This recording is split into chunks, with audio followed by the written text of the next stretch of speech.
Hey, what's up guys? Will here for GSM Arena. ASUS's Zenfone 7 Pro is a high-end smartphone that brings back their signature flip camera design, this time with a triple camera setup.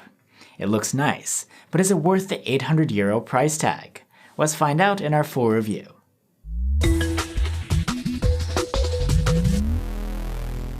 The Zenfone 7 Pro is a great-looking flagship phone that's a bit on the larger side of things. Ours has a multi-hued pastel white finish, which is pretty nice looking. The phone is made of Gorilla Glass on the front and back, with an aluminum frame. In the hand, it's rather hefty, weighing in at 230 grams. This lends a premium feel, but it's not the easiest phone to wield one-handed. The most unique thing about the Zenfone 7 Pro's design is its flip camera mechanism, this year with 3 cameras built in. The setup moves from the back to the front of the device when you want to take a selfie. The flip mechanism is made of the same material as last year, but it's rated to be twice as durable this time around, and it has a new, more powerful motor. Besides taking selfies, you can set the cameras to different customizable positions to allow for some interesting camera angles.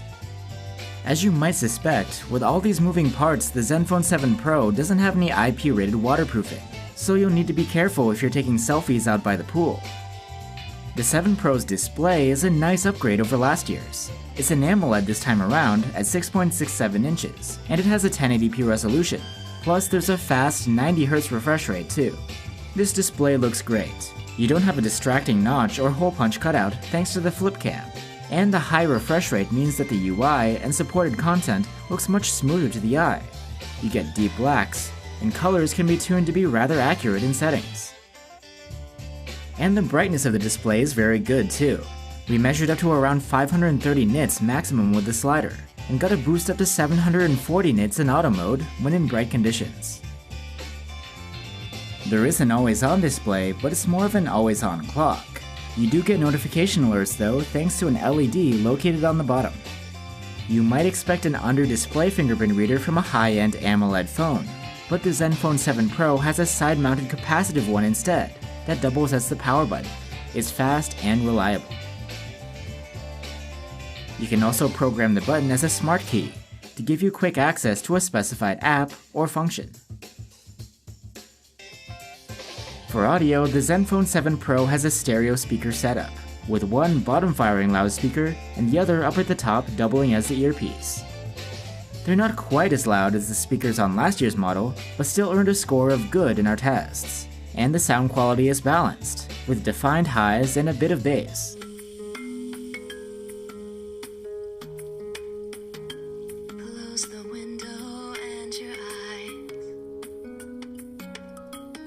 You don't get a 3.5mm jack here though, unlike last year's model.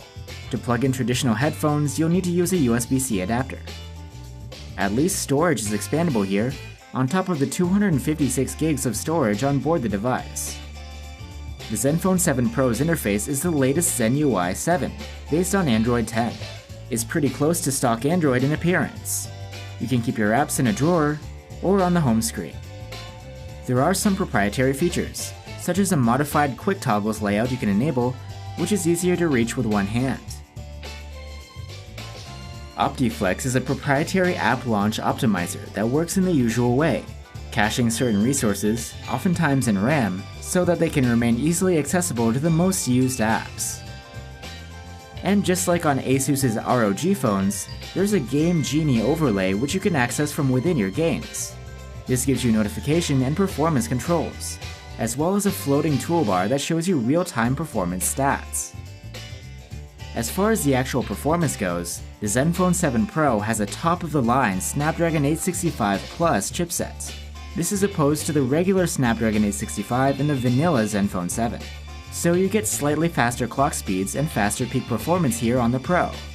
This is some of the best chipset performance you can find on an Android phone, but the regular Zenfone 7 isn't far behind. And both phones have 5G network connectivity too, with the longest lists of supported bands we've seen yet.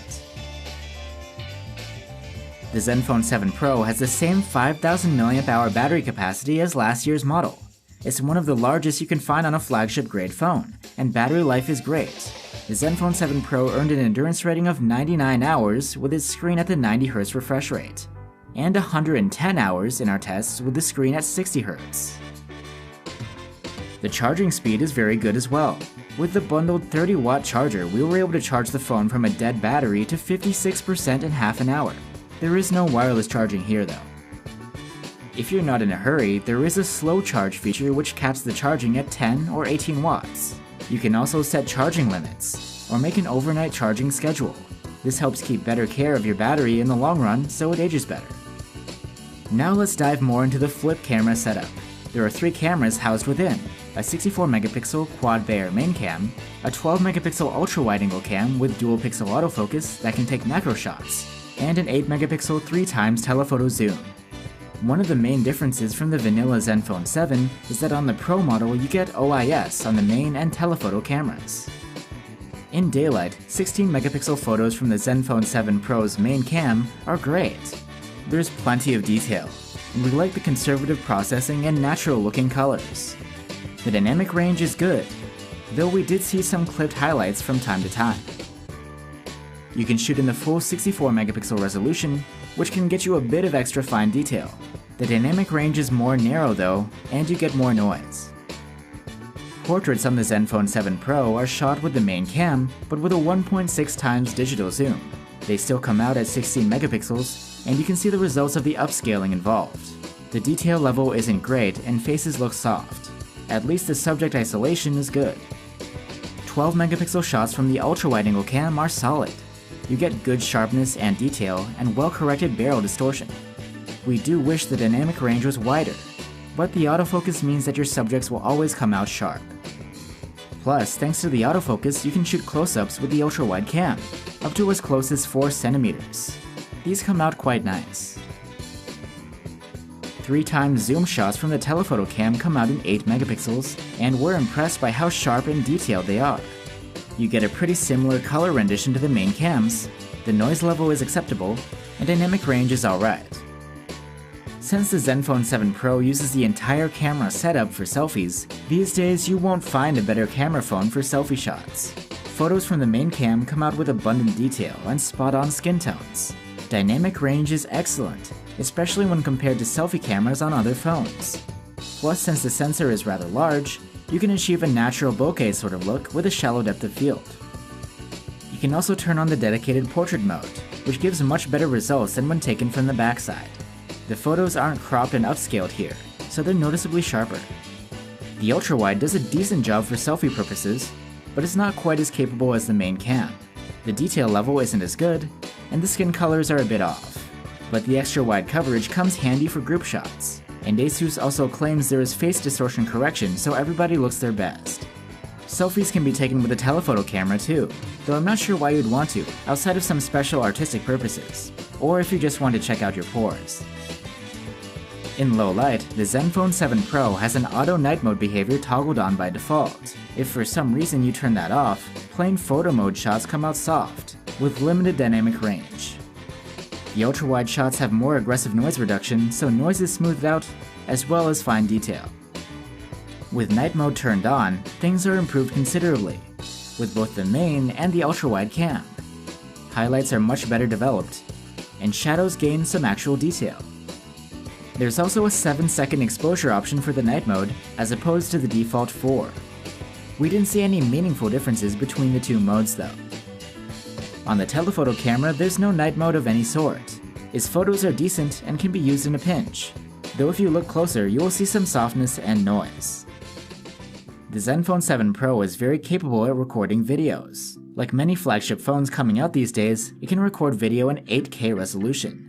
The detail level is decent here, but the file size is huge, and it's hard to find something to play it back on. 4K video from the main camera is highly detailed, with low noise and moderate sharpening. Colors look natural, contrast is good, and dynamic range is reasonably wide. The ultra-wide angle cam's 4K videos have a more desaturated color rendition, but the detail level is still very good. The telephoto camera can only record zoomed video in 1080p at 30 FPS, but it does it really well. The detail is great, there's no noise, and the footage is nicely contrasty. With its flip camera, the Zenfone 7 Pro is unmatched in its selfie video recording capability. However, at an arm's length, the slightly cropped field of view in video recording means you'll have a hard time fitting even your head in the frame. So when handheld, you might need to stick to the ultra-wide to have enough coverage. EIS is available in all modes, and is probably somewhat helped by OIS on the main and telephoto cams. The Zenfone 7 Pro stabilizes video very well, removing almost all signs of walking-induced shake. Pans are generally very smooth too. There's also a hyper-steady stabilization which only works in 1080p. These come out even smoother, looking as if you're floating. So that's the Asus Zenfone 7 Pro. You get a beautiful looking design, with a unique and versatile flip camera that performs great, especially for selfies. Plus there's an awesome chipset, a high refresh rate AMOLED screen, nice stereo speakers, and great battery life with fast charging, all for around 800 euros. It looks like a great package, but the only thing is there's also the vanilla Zenfone 7 to consider, and it's at least 100 euros cheaper. With that phone you get almost the same deal, except you don't get OIS on the main and telephoto cameras, and the chipset is missing the boosted clock speed of the 865 Plus. So overall, I would say that the Zenfone 7 Pro is an excellent phone worth recommending, but if you don't mind a slight downgrade, you'd save some money by grabbing the regular Zenfone 7. Thanks for watching guys, stay safe and see you on the next one.